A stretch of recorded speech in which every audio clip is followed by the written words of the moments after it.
sucks because, the people who did this to us, they have YouTube and they do nothing with it. They have YouTube and they do nothing with it, and it's just like, it's so annoying to me. Okay, so I'm sure at this point most of us know who Piper Rockelle is. And with the release of the Netflix documentary Bad Influence, The Dark Side of Kidfluencing coming out this week, I felt pretty compelled to make a video diving into a really important topic. How the adults in Piper Rockelle's life completely failed her, specifically her mother. And it's not just her, because this is all too familiar in the world of family vlogging. So while Piper's situation might be more extreme or just more in the public eye, the underlying issue is the same. Parents choosing fame and fortune over their children's well-being. It's heartbreaking, it's dark, and sadly, it's going to have a very long-lasting impact on these kids. No amount of Disney trips, toy hauls, or fancy private schools can erase the damage that's being done. And at the end of the day, it's all about prioritizing money over the kid's childhood. And there's no ignoring that. And that goes for all of the influencers who are putting their kids out there. Okay, you guys, and before we get into the video, just so you know, it's a trigger warning. We're going to be talking about some pretty dark stuff in this video, sadly. And before we get into the video, make sure you give it a thumbs up, make sure you're subscribed, buckle up, and let's get right into it. Okay, so currently there are people out there, there are grown men counting down the days until Piper, who is 17, turns 18, and that's actually coming up soon. It's coming up this summer. Like actual countdowns going on. It's so disturbing. And I have zero doubt that Piper isn't on adult websites, if you know what I mean. Because heck, if you type her name in on Reddit, which is something I did, it's something I do whenever I'm researching a content creator, whenever I'm trying to find receipts or just learn more about the person, I usually go to Reddit, and typically it's pretty helpful. Whenever you type in Piper, though, it's not helpful content at all. It's disgusting pages that are posting her in bikinis and compromising positions. Gross comments come up. The not safe for work pages come up. Again, you guys, she is a child still, and she's coming up on the not safe for work pages on Reddit. And being that Piper is still 17, still considered a minor, how did we get here? How is it that we're at a place in our society where a 17-year-old girl is being posted on these type of websites in the type of way that she is? How did this all happen? Well, with somebody like Piper and so many other kids like Piper, it's 100% because of the adults in her life or in their lives, i.e., the parents. In this case, specifically, it's Piper's mom, Tiffany Smith, and she has other adults in her life. Specifically, we're talking about Tiffany and her boyfriend, Hunter, who in the early days of Piper's time on social media was introduced as her older brother. But yeah, mainly Tiffany and Hunter have completely robbed Piper of a normal childhood. Basically, Tiffany has been exploiting Piper since Piper was 4 years old. She had her in pageants, which, surprise, surprise, I don't think any of us are surprised about that one. It just makes sense. Pageant turned kid influencer, definitely I can see that pipeline forming from pageantry to kid influencing. It definitely makes sense. Tiffany also had Piper in a show called Dance Twins on Lifetime, which was similar to Dance Moms. Good. How you feeling? You got cat hair all over you. Well, we got 16 cats, so. 15. Hi, I'm Tiffany, and this is my beautiful daughter, Piper. She's the fun mom. Like, every kid wants to hang out with her. Wow. Wow. Deb. She's my best friend. But the show never got picked up. But that didn't stop anything, though. Tiffany got Piper into Musical.ly, now known as TikTok, and Piper grew pretty quickly. And then she started a YouTube channel, and things early on seemed exploitative and seemed to grow pretty quickly. And a lot of the content was just downright bizarre. She would do multiple different videos of herself in a bathtub filled with things like maple syrup, I think, shaving cream, ramen noodles, and oftentimes she was in these bathtubs with grown men, oftentimes her mom's boyfriend, who again was introduced as her brother, Hunter Hill. Hey guys, it's me and Hunter, my brother. And things just continued to get worse as time went on. Also, not too long into Piper's YouTube journey, Tiffany formed Piper's Squad, where she basically would recruit other kid influencers and they would all make videos together. Kind of just, almost how we see these houses form for content creators. I don't necessarily think they had a house, but they would all get together in hopes to grow each other's social media platforms because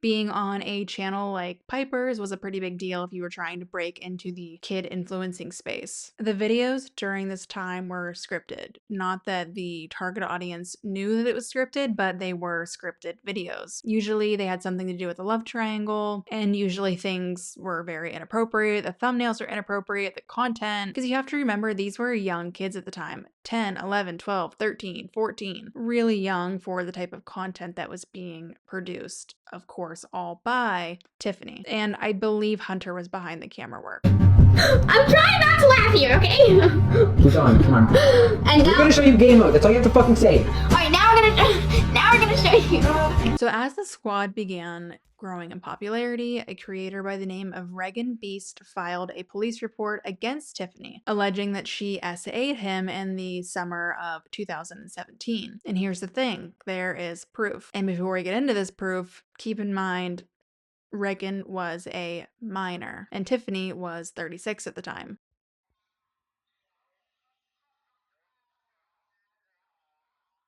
So in the police report, which I got from Dad Challenge Podcast, one of his videos that I will link so you can watch it in full if you want all of the details, but Hunter talked about Tiffany inviting him and some others back to her apartment after a concert. Piper was there, who at the time was just 9 years old. And Tiffany, like I said, was 36. Hunter said that Tiffany was giving all of the minors who were there that night alcohol, Piper included. Again, you guys, Piper was 9 and her mom was giving her alcohol and she was drinking it. Hunter said that after that forced kiss, Tiffany began grabbing him by the underwear and dragged him into her bedroom. Hunter stated in the police report that he feared that Tiffany was going to, you know what, him. Hunter was able to call someone who was also at the apartment who came into the room and pushed Tiffany off, who quickly proceeded to pass out because she was drunk. So in this video that I watched from DCP, he did mention that he had people, unnamed sources that corroborated that yes, Tiffany does give minors alcohol and drugs. Like I said, Piper included. And Tiffany was basically able to sweep it all under the rug, mainly because the police didn't file any charges because they said, you know, essentially because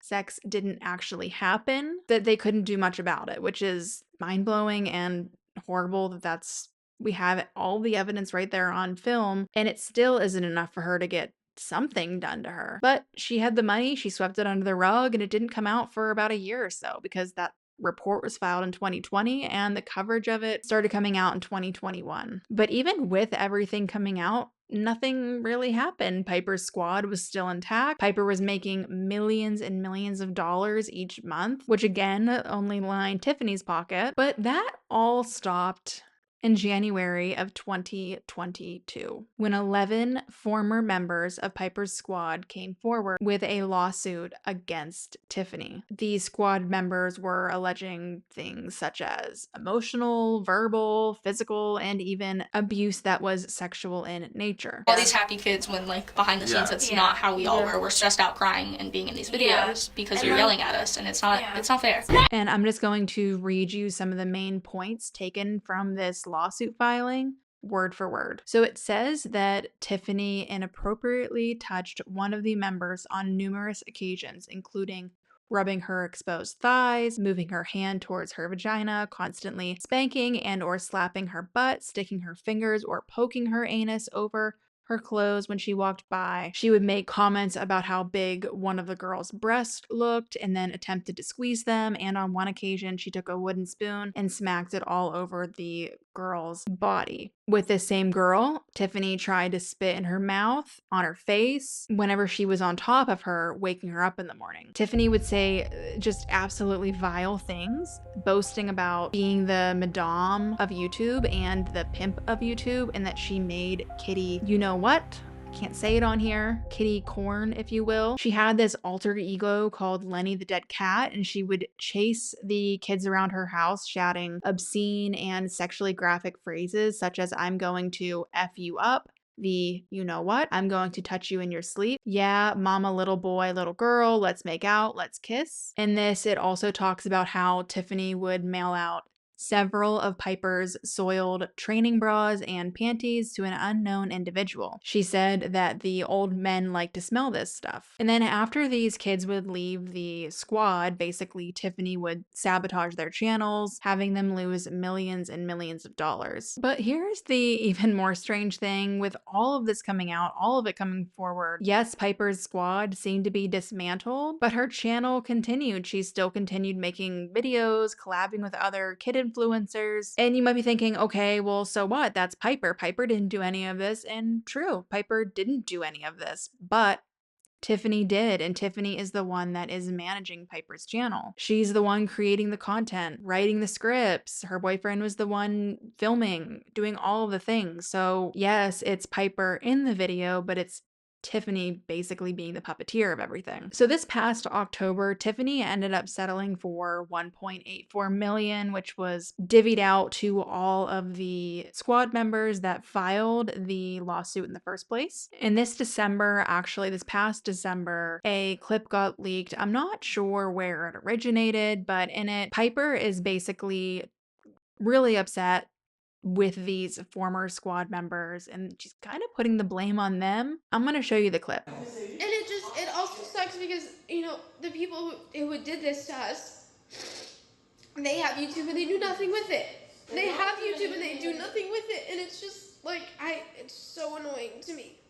So yeah, I don't know. In my opinion, it kind of just confirms what a lot of people have been saying, that Tiffany brainwashes Piper. In this clip, at least in my opinion, like I said, it does seem like Piper is brainwashed into thinking that these squad members that came forward, it's their problem. They're the ones that, is affecting her channel getting demonetized, all these different things, because I believe that Piper's channel got demonetized after the lawsuit. I'm not 100% sure. I was reading that in comments, but either way, she's really upset with these former squad members whenever really it's her mom that is the problem here, but she can't see it because her mom is her closest relationship. Her dad's not in her life. I don't know where he's at, but he's not in her life. And she doesn't see her mom as the monster that she really is. And I noticed on her TikTok, if somebody says something, she gets a lot of comments on TikTok, and she's not replying to all of them, but if she gets a comment where somebody is calling out her mom, she is quick to respond and say, I'm not being controlled. You have it wrong. So fast forward to present day, Piper really doesn't post much on her YouTube channel. It might be demonetized at this point after everything. I'm not 100% sure, but she is still posting quite a bit on other social media platforms such as TikTok, which I kind of forgot about Piper until a few months ago whenever she came up on my home feed or on my For You page on TikTok. And when I saw her, I thought she must be an adult now. Like, she was a kid, now she's an adult with the type of content that she was putting out there and on her profile. I truly thought that at that point she was at least 18. She's not. She still isn't. And whenever I was typing in how old she was, it came up that she's 17, which, let me add that's one of Piper's top searches on all platforms, Google, everything. When's her birthday and how old is she? Because there's all of these grown men who, like I said, are counting down the days for her to turn 18. And a big reason for that is because there is a lot of talk about her joining OnlyFans on her birthday. Not only does she like comments mentioning just that, and let me tell you, there are a ton of comments that talk about this, people begging her to join OnlyFans, but she also just collabed with a bunch of women from the Bop House, which, for those of you who don't know, is a house for OnlyFans creators, women OnlyFans creators. Somebody who Piper really looks up to is Sophia Rain, who apparently is one of the top OnlyFans creator, at least with the amount of money she says she makes. I would assume she's one of the top OnlyFans creator, and Piper really looks up to her. And she was one of the OnlyFans creators that, she collabed with. And the Bop House was quick to say, oh, we were only doing TikToks. So what? Should a minor be even doing any sort of collab with an OnlyFans creator? But in a way, are we surprised? Since Piper was a young girl, she had been told by the adults in her life that using her body for entertainment is what sells. She had to be homeschooled and graduated at 16. All she knows at this point is this type of life. Her content lately is her live streaming, what she calls sleepovers with her boyfriend, her dancing in skimpy outfits, and just overall really mature content. Content, again, that you would think is somebody who is at least 18. But mixed through the content is videos of her crying, and truly it's heartbreaking. Again, this is all she knows, so we shouldn't be surprised that her way of venting or coping with all of this is going to her phone to film it. Mixed through the mass amount of disgusting comments she gets, there's a lot of helpful helpful and supportive comments of people that truly are rooting for her, saying to just run away when you're 18, to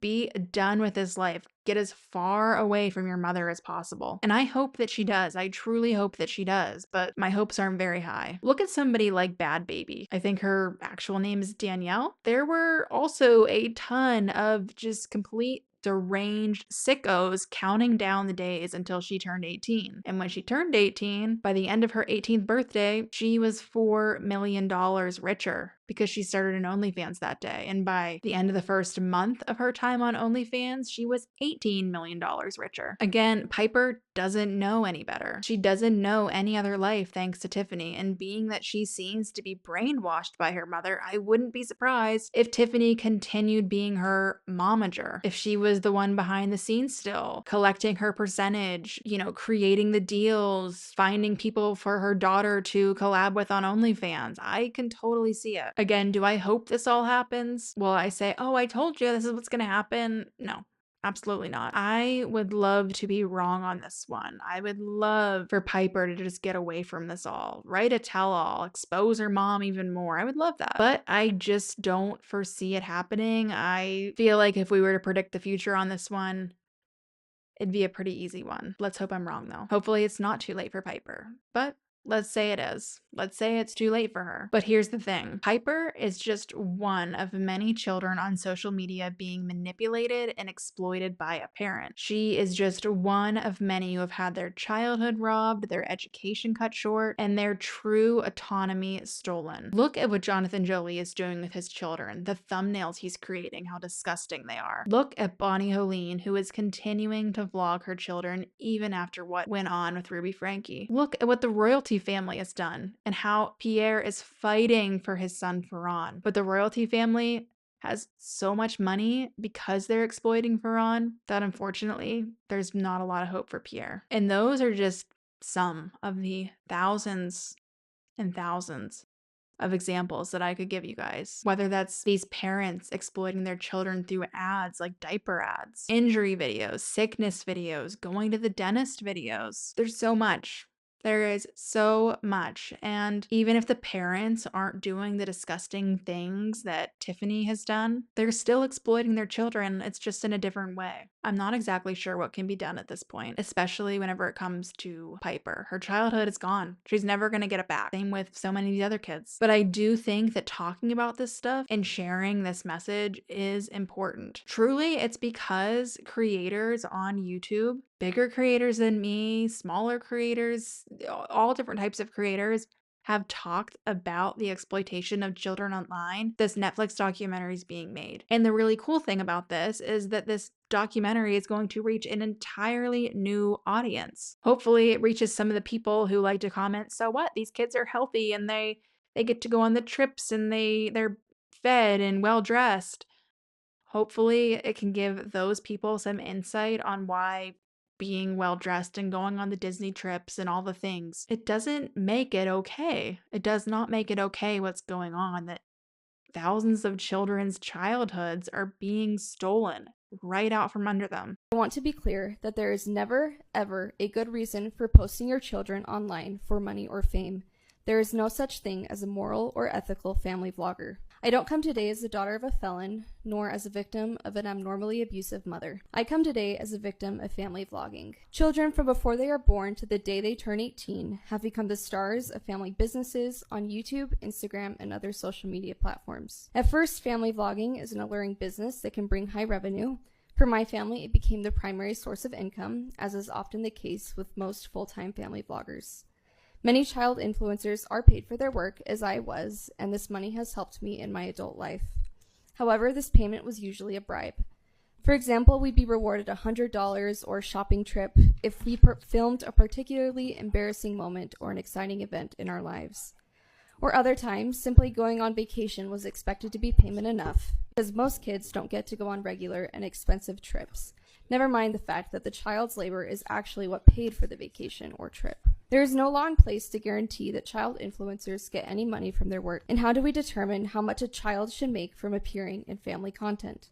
What price is worth giving up your childhood? Some of our most popular videos were when my eyebrow was accidentally waxed off, and the whole world saw a crying teenager when I just wanted to mourn in private. But as children, we do not understand the consequences of filming our lives and posting it for the world to see. We cannot give consent to our parents to post our lives. In any other context, it is understood that children cannot give consent, but for some reason, people think family vlogging is different. In addition, pedophiles stalk the internet, specifically seeking out child influencers.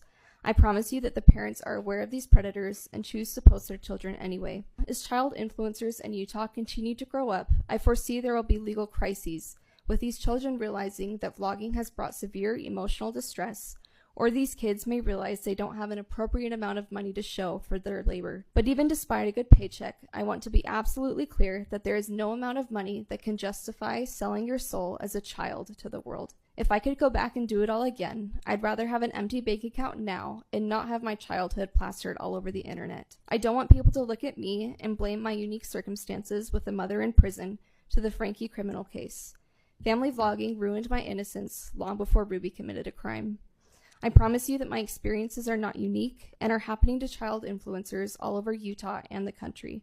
So let's tackle this issue before it becomes a bigger crisis than it already is. But you guys, that is going to be it for today's video. Make sure you give it a thumbs up. Let me know if you guys are planning on watching the documentary, and just let me know what your guys' thoughts are on all of this. Thank you so much for being here, and I will see you guys next time.